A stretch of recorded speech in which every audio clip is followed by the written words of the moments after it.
On y va. 5, 6, 7, 8, slow, slow, quick, quick, slow. Et droite. Et gauche. Droite devant, gauche devant. Droite devant, gauche devant. 1, 2, 3, 4.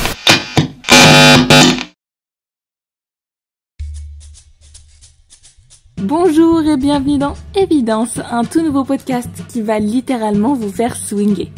Je suis Léa, une grande amoureuse de la danse, et chaque semaine je vais vous parler de ma passion. Mon objectif ? Mettre en valeur la pratique de la danse, sa beauté, mais surtout sa très grande diversité.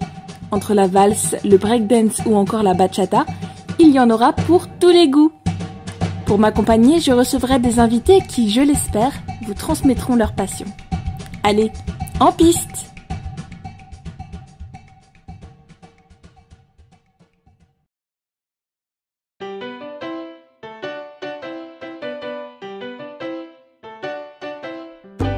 Je suis une danse latine originaire de Cuba. Mon nom signifie sauce en espagnol et sensuel dans le langage populaire cubain. Mes danseurs sont appelés salsero et salsera. J'espère que vous êtes prêts parce qu'aujourd'hui, on part en voyage avec la salsa.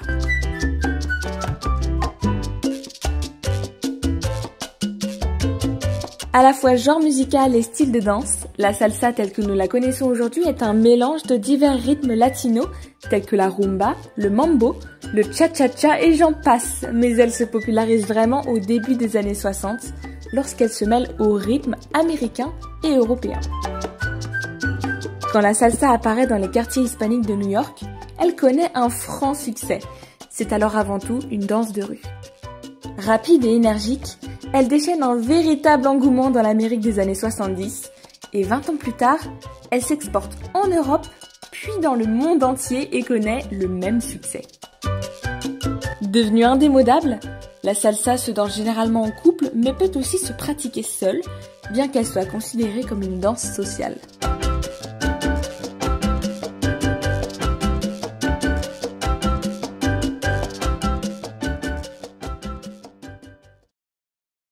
Aujourd'hui, je reçois Maïna Lee, danseuse et compétitrice de salsa. Bonjour Maïna, la salsa est une danse très attirante car très festive. Qu'est-ce qui la rend unique à vos yeux ?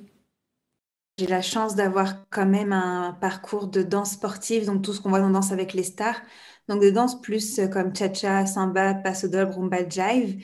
Et j'ai lentement mais sûrement dérivé vers la salsa justement pour son côté chaleureux. Je me rappelle toute petite les soirées de salsa, c'était l'ambiance, des passionnés qui sont là pour partager une passion, chose que je n'ai pas retrouvée dans la danse sportive parce qu'il n'y a qu'uniquement des compétitions, alors que nous, c'est vraiment un style de vie, oui, ça demande beaucoup d'exigences, surtout pour les compétiteurs, mais à côté de ça, le côté social est super important et magnifique. C'est tellement un plaisir à vivre. Vous dansez la salsa, mais vous l'enseignez aussi. On dit de la salsa que c'est une danse qui est facile à apprendre pour les débutants. Quels sont les mouvements et les positions de base ? Ah ben, les pas de base. Il n'y a pas vraiment de nom. Alors, et c'est très particulier parce que la salsa, quand on pense à la salsa, surtout en France, alors moi je viens de Montréal, les gens, ils pensent à la salsa cubaine. Alors, surprise, il y a la salsa cubaine, salsa colombienne, salsa portoricaine, la salsa caleña, qui est la salsa colombienne, qui ne sont pas du tout les mêmes salsas, donc qui n'ont pas du tout les mêmes pas de base. Et en plus, moi, je danse la salsa portoricaine qui s'appelle aussi salsa mambo, qui s'appelle aussi salsa new-yorkaise et salsa en ligne. C'est la même salsa qui a 3 noms différents et salsa portoricaine, du coup. Et dans ça, on peut danser salsa en one ou salsa en two. L'idée avec ça, c'est pas de vous perdre, c'est de dire que c'est pour moi difficile de vous dire quel pas de base vous expliquer. La racine de tout ça reste quand même la salsa cubaine, donc c'est très probable qu'on vous enseigne la basique de cubaine et c'est facile ensuite à partir de ça de dériver sur d'autres salsas. Mais voilà. On a l'image des salseros et des salseras souvent très apprêtés avec des vêtements aux couleurs chatoyantes et des tenues très sexy. Quel est le style des danseurs ? Alors, l'aspect physique du salsero, il reste très... c'est civil, Mais c'est vraiment l'occasion pour aussi se pomponner, quoi. Et en plus, c'est vraiment un des conseils que je donne en cours préparatoire à mes élèves. Ils reçoivent toujours des petits conseils avant, que c'est le moment de se faire beau dans la semaine, surtout aux soirées. Donc, faut pas être trop étriqué, mais il faut pas non plus... Il y a des soirées de salsa, SBK, où si vous arrivez en savate et en basket, on vous refuse là. À part si c'est sur la plage. Donc... des contraintes, mais bien.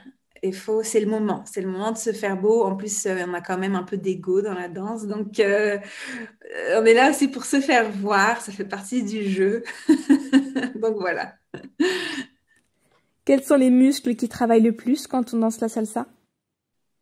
Tous. En compétition, tous. Mais en danse de salon pour les soirées, évidemment, les pieds. C'est normal que après 3 heures ou 4 heures de danse, on ait mal aux pieds. C'est tout à fait normal.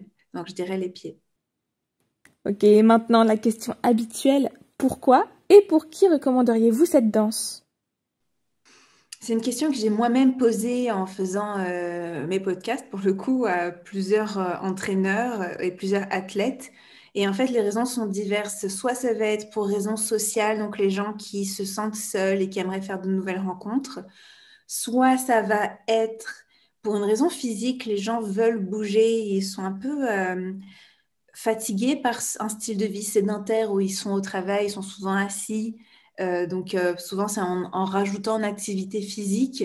Moi, pourquoi j'ai commencé, c'est parce que c'était tout simplement plus accessible qu'à la danse sportive de compétition à l'époque. Ça l'est moins maintenant. Ça demande le même forfait. Mais en gros, les 3 réponses qui sont le plus revenues, c'est vraiment ça. Le côté ambiance sociale, se faire des amis, rajouter une activité physique et la passion de la danse, peut-être d'une autre danse qui s'étend à ça.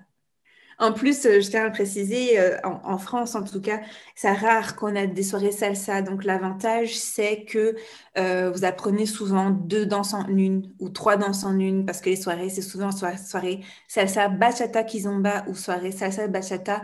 C'est rare maintenant des danseurs qui sont exclusivement salseros, sauf si on avance évidemment, parce qu'au bout d'un moment, si on veut vraiment se spécialiser, mais là, je parle pour les danseurs qui vont sortir pour s'amuser, vraiment profiter des danses. Vous allez sans doute être comme j'ai dit, apprendre 2 ou voire 3 danses en une. Donc ça, c'est cool. Merci Maïna. Avant de nous quitter, est-ce que vous avez quelque chose à ajouter? De se lancer, j'entends trop, ça me fait mal au cœur. Les gens qui disent « j'ai toujours envie de commencer la salsa, mais… » et à partir de là, je n'écoute plus. Je m'avais perdu. Lancez-vous, il y a absolument personne qui est sorti du ventre de sa maman et wouhou, petit pas de base de salsa ou bachata, ça n'arrive pas. C'est impossible. Tout le monde s'est ridiculisé au début, tout le monde a marché sur les pieds et on a quand même eu du fun. Donc, on arrête j'ai toujours voulu, mais mon copain, changer de copain. Amenez votre copain. Donc ça serait mon mot. C'est dommage de passer à côté même si c'est temporaire, de passer à côté de ce type d'expérience. Et oui, vous pouvez me suivre sur Facebook, YouTube, Instagram, Maïna Lee, ou l'Instagram de mon école de danse qui est Teen Danse et Couple. Et ce sera avec plaisir que je donne beaucoup de conseils pour vous lancer et vous secouer. Et le but, c'est que vous me remerciez plus tard. Et merci beaucoup pour donner l'occasion à nous, les passionnés, de partager nos passions. Merci beaucoup d'avoir répondu à mes questions, Maïna, et bonne continuation. Merci beaucoup, à bientôt. Merci d'avoir suivi cet épisode. On se retrouve très bientôt pour un nouveau numéro d'Évidence. D'ici là, prenez soin de vous.